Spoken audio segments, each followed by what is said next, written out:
Senator, there's a big fight going on right now, as you know, about who will lead the Democratic National Committee. It's starting to shape up as something, a bit of a proxy battle between the Sanders wing and the Obama-Biden wing of the Democratic Party. When former Labor Secretary Tom Perez picked up the endorsement of former Vice President Biden, you said, Joe Biden is a friend of mine, but you went on to say that the question is simple. Do we stay with a failed status quo approach, or do we go forward with a fundamental restructuring of the Democratic Party? Is that what you think of Vice President Biden, that he represents a failed status quo approach?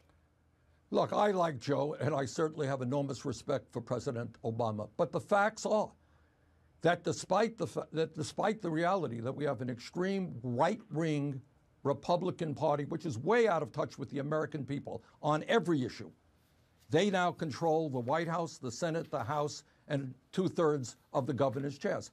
If we continue along the same way, I think you're going to get the same results. So what I believe is we have got to open up the door of the Democratic Party.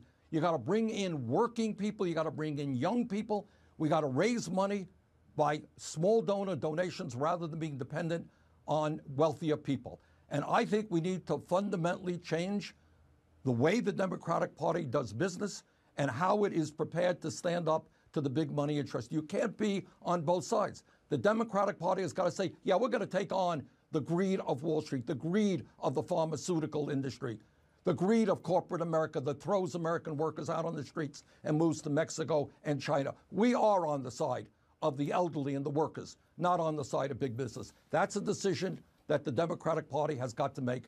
I think you know where I am on that.